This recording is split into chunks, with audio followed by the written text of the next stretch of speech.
Muy buenos días, muy buenas tardes, muy buenas noches, no importa el horario en el que te conectes, te damos la bienvenida a este nuevo programa de Horizonte Educación y Hábitos.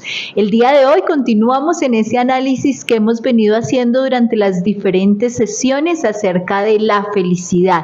Y hoy nos acompaña un invitado que es muy especial, que trabaja en nuestra institución y que les quiero contar, es nuestro vicerrector académico y de investigación. Es el ingeniero Orlando Garzón, es profesional como ingeniero de sistemas, ha tenido un trasegar muy grande en educación superior, por supuesto es magíster en docencia y ha adelantado estudios de doctorado en toda la línea de proyectos. Bienvenido, ingeniero Orlando. Gracias, ingeniera, muy amable por la invitación.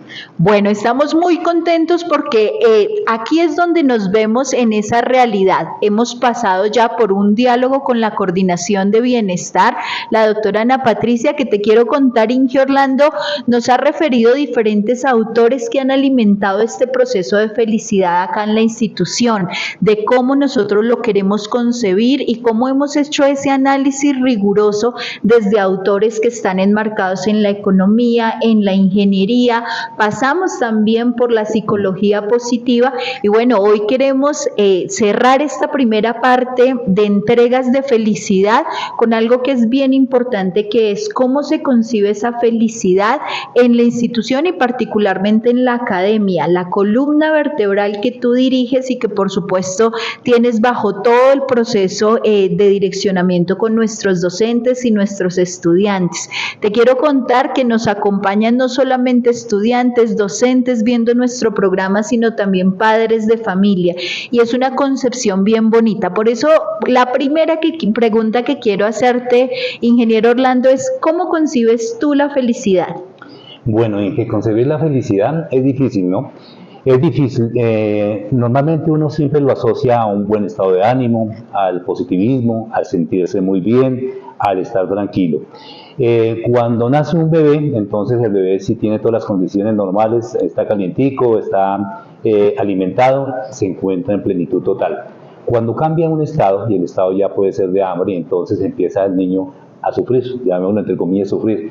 Entonces la diferencia entre la felicidad cuando uno cambia ese estado de ánimo, de pronto positivo o negativo, puede ser un leve sufrimiento, llamémoslo así. Entonces es un cambio de estado de ánimo que lo podemos llamar que es negativo. Realmente entonces uno considera ya para personas mayores, pensémoslo yo, pubertad, adolescente, y nosotros en determinadas edades, es un cambio, y es un cambio, pero va dirigido hacia la parte de sentirse bien o sentirse mal. Realmente la felicidad es alejarse del miedo.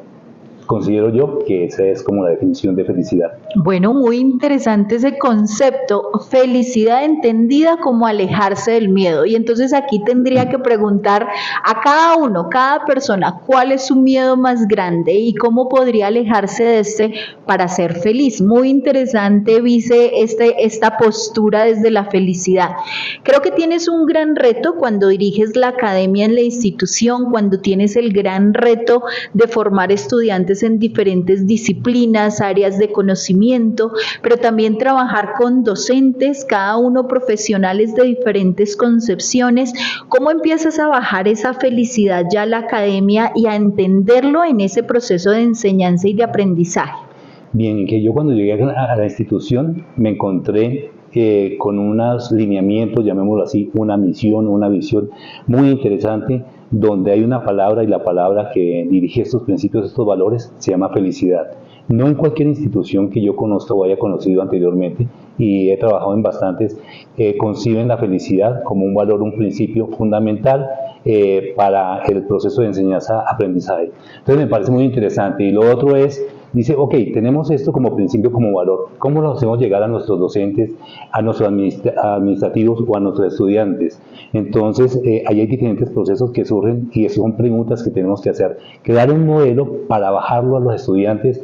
Entonces, yo utilizo un modelo que es constructivista y inmediatamente me lleva por allá Piaget, a Vygotsky, y ellos lo manejaban, ellos eran psicólogos. Inmediatamente entonces, para que un muchacho aprenda muy bien, entonces tiene que tener una estructura para llegar a ellos, y es una estructura de aprendizaje significativo. O sea, que todo lo que me enseña a mí un docente toda la formación que yo tenga realmente la pueda utilizar en mi vida.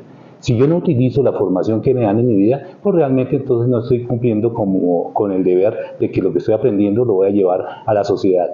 Y eso ayuda a la persona a ser feliz de una u otra manera, concibe la felicidad de lo que yo estoy aprendiendo, lo voy a experimentar llevándolo a la sociedad o compartiéndolo en mis empresas, en las organizaciones, hasta en mi familia.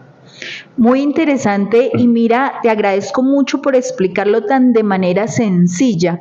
A veces nos complicamos en la academia citando autores, trayendo referentes, modelos, pero es tan simple como esa relación de lo que aprendemos para una aplicación práctica en nuestra vida diaria.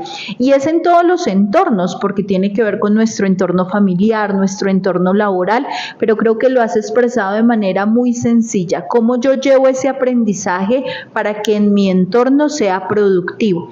Me llama mucho eso la atención, pero ahora bajando ese concepto de felicidad un poco al aula de clase, Vice, ¿cómo nuestros docentes trabajan ese concepto desde el aula de clase? Que creo que es mucho más práctico verlo desde allí, porque de lo contrario se puede quedar en un concepto muy global, muy genérico, pero ¿cómo realmente lo aplicamos en el aula de clase? Claro que sí, entonces de igual manera los docentes pues tienen que estar preparados para ello, ¿no? Impartir como un concepto de positivismo, enmarcado en el positivismo, llevado hacia la felicidad. Entonces, cuando el docente está en su aula de clase, llega el estudiante de un entorno complicado, que es la calle, que es el transporte, que es el carro, que es la moto, que es la bicicleta, entonces llegan un poco tensionados. La idea es que cuando ingresen a clase hayan estrategias, y hayan estrategias para bajarle esa tensión que hay inicialmente, ojalá sea alrededor de unos pocos minutos antes de empezar con las clases, pero esas estrategias también, ya cuando hablaba yo sobre el aprendizaje significativo, tienen que llevarse específicamente a los elementos de formación, y lo podemos hacer a través de la gamificación. Una estrategia es la gamificación. Hoy en día está en boga, ese concepto viene desde, si no estoy mal, desde 1980, y es la idea de aplicarlo. ¿Cómo aprendemos nosotros de una manera más adecuada, más sencilla y más tranquila? Con la gamificación. Son procesos para llegar al estudiante de hacer ver las cosas difíciles mucho más fáciles y sencillas. No es llegar al divertimiento, no es llegar como a la risa, no, simplemente es tomar los conocimientos de una manera más sencilla para uno poderlos captar de una manera mejor, más fácil, que le llegue a uno el conocimiento sin necesidad de esforzarse tanto. Genial, este concepto de gamificación lo vamos a trabajar más adelante, pero definitivamente es una estrategia didáctica que la institución ha venido desarrollando. Como dice el vice, no es la única, tenemos otras estrategias didácticas, el aprendizaje basado en problemas, que también aportan para este desarrollo en un aula de clase. Y quiero dejar aquí un concepto bien importante de la gamificación, que es tomar elementos de los juegos para llevarlos a un contexto real, a un contexto serio, en este caso un proceso de enseñanza y de aprendizaje. Vamos a conocer esto más en próximos capítulos para que poco a poco nos vayamos adentrando. Quiero finalizar aquí con un autor que es bien relevante. Les quiero contar que acá en nuestra institución desarrollamos algo que es el Comité de la Felicidad y participan diferentes áreas que intervienen directamente con nuestra comunidad académica. Por supuesto, la vicerrectoría, que trabaja de forma directa con los docentes y los estudiantes, la dirección administrativa, que trabaja directamente con todos los procesos de contratación, bienestar, entre otras áreas. Y allí se empieza a gestar este análisis de los diferentes autores que hemos venido trabajando de la felicidad. Y cuando teníamos nuestro último comité, el vice nos contaba de un autor, y creo que es importante cerrar este análisis de diferentes autores con Robert, un autor bien interesante que trabaja la felicidad, pero además, Vice, tú nos contabas de un estudio que ha hecho durante muchísimos años y que lo ha llevado a conclusiones muy particulares, pero que son conclusiones basadas en un fundamento de varias generaciones. Cuéntanos, por favor, acerca de él. Bueno, este autor, Robert Waldinger, se llama él, un investigador de la Universidad de Harvard en Estados Unidos. Cuando llegamos a la institución, también como les comentaba, encuentro la felicidad, empiezo a buscar yo estudios que me hablen sobre ello. y miremos también esos modelos, esos lineamientos que para llegar a instaurarlos en una institución. Y me encuentro con este estudio que lleva alrededor de unas 3 décadas con las personas que vienen, y estamos hablando de épocas de 1927 al 2023, un estudio de investigación gigantesco que uno dice, bueno, solamente una institución, de pronto con un músculo económico fuerte, lo puede lograr. Han pasado por allí muchos investigadores y unos se han muerto debido a la cantidad de tiempo, y la investigación sigue. Nació en el 1930 más o menos, en el momento de la depresión, y ese estudio se llevó a cabo era porque en su momento pues la economía no andaba muy bien, y los grandes empresarios, al verse, tenían mucho dinero en un momento determinado y a la noche siguiente, al día siguiente ya no tenían nada debido al cambio político y económico, y ya no podían de pronto soportar la parte monetaria y se lanzaban por los edificios. Y eran muchas personas que se vio esto. Y llegaron a esta universidad, llegó a decir, bueno, vamos a hacer un estudio de por qué está sucediendo esto para de pronto mejorarlo de una u otra manera, ¿sí? Entonces arrancó el estudio, ya después como en el 40-45, en la Segunda Guerra Mundial, cambió el concepto y dijeron, bueno, no estudiemos tanto de por qué las personas se deprimen tanto en ese momento, sino miremos hoy en el concepto de la felicidad. Y arrancaron como del 45 a la fecha sobre el concepto de la felicidad. ¿Cuándo una persona es feliz? ¿Cuándo una persona se siente feliz? ¿Y cómo se llega a ser feliz? Pasaron muchas personas. Primero nació un niño pequeño, arrancaron al análisis. Este niño llegó a ser adolescente, luego llegó a ser adulto, luego abuelo, tuvo hijos, el abuelo se murió y los hijos continuaron en el estudio. Y ahí van, interesante, por eso me llama mucho la atención con Robert Waldinger ese estudio. A la fecha entonces llegan a unos resultados. Por supuesto, los resultados son gigantescos, pero solamente hay 2 conceptos que mencionan y le parece a uno, oiga, importante cómo uno solamente lo puede llevar la felicidad a algo tan sencillo. ¿Cómo uno puede ser feliz con algo tan sencillo? Pero tiene que tener 2 componentes básicos. Y el básico uno es el cuidado del cuerpo, la salud, la parte física.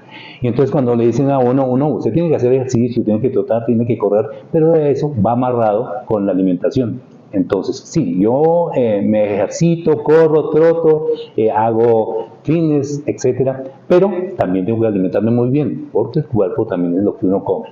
Ese es uno, pero el más importante y el que sorprendió a todos es que las personas somos de relaciones. Si las personas no tenemos un relacionamiento cercano, ya sean con amigos, con familiares, con los niños, con los tíos, con los abuelos, con los hermanos, y las personas no duran mucho y son infelices en la vida. Esto sorprendió mucho, porque bueno, dice la parte física, sí, a todo el mundo le encanta, por ejemplo, estar bien y verse bien, pero en el relacionamiento, es decir, si yo estoy trabajando, si estoy en mi universidad, si soy un estudiante y no me relaciono bien con el entorno, voy a ser feliz y voy a estar marginado porque todo el mundo me va a ver como el patito feo. Entonces, si yo me relaciono con todo el mundo, la voy a pasar mucho mejor, porque voy a aprender de otras personas y voy a aprender de mí. Este estudio también tiene otros estudios internos, como llegó tanto, pues ha durado tanto tiempo, hay un estudio que se llama MacArthur. Ese estudio MacArthur se realizó en el 80-90 y llegó a la misma conclusión y que exactamente. Pero el estudio iba hacia la longevidad. ¿Qué hace que una persona sea más longeva? Y encontraron que era la parte física y el relacionamiento, siempre. Muy interesante este planteamiento. Miren que casi que todas estas sesiones que hemos trabajado la felicidad podrían empezarse a resumirse de manera muy sencilla, pensar en cuidarnos, en tener hábitos, ¿no? Es un tema que también vamos a abordar en otros capítulos donde vamos a tener la oportunidad de trabajar para formar esos hábitos y más interesante poder aplicar la gamificación para generar esos hábitos. Interesante pensar que si yo cuido mi cuerpo tanto desde el ejercicio como desde la alimentación, pues obviamente puedo pensar en que voy a tener un tiempo de vida mucho mayor, pero sobre todo con calidad de vida, Vice, que creo que es bien importante. Y por el otro lado, el tema de las relaciones. Para nadie es un secreto que hoy en día no es suficiente ser profesional en un área de conocimiento, si no tenemos esas habilidades que algunos llaman habilidades blandas o habilidades fundamentales, como es el relacionamiento relacionamiento, el trabajo en equipo, la comunicación asertiva, pues nos vamos a quedar cortos en lograr esas metas que queremos. Entonces, con esta parte queremos finalizar esta revisión de los diferentes autores, dar un poco la introducción de cómo concibe la felicidad la Fundación Universitaria Horizonte. Lo vamos a profundizar más en otra sesión, pero seguramente esto nos va a interesar mucho a nuestros docentes, a nuestros estudiantes, a los padres de familia, porque todos vivimos esa realidad. Dos conceptos claves aquí: hábitos, buenos hábitos como el ejercicio, la sana alimentación y por supuesto un buen relacionamiento. Creo que es como podemos concluir. No sé, Vice, ¿qué quieres compartirle para cerrar ya a nuestros docentes, a nuestros estudiantes, a la comunidad administrativa acerca de cómo ser feliz? Bueno, lo resumo con un autor que vi también, que es el estudio MacArthur, fuera de Robert, que Robert también pues da unos tips interesantes. Sobre todo es hacer un llamado siempre a estar bien con las personas. Él hablaba, decía, coge el teléfono y a esa persona que estés pensando ahorita, que la recuerdes, que sea tu hermano, tu mamá, tu abuelo o a alguien con quien no la llevas muy bien, alza el teléfono, lo llamas y lo saludas 5 minutos y eso ayuda a una calidad de vida mejor. Muchísimas gracias, Vice, por esa conclusión. Simple, el ejercicio que nos queda hoy: tomar el teléfono, llamar a esa persona con la que no hemos hablado en mucho tiempo y solamente saludar. Muy sencillo, pero hace parte de tu felicidad. Muchísimas gracias a todos y hasta una próxima oportunidad.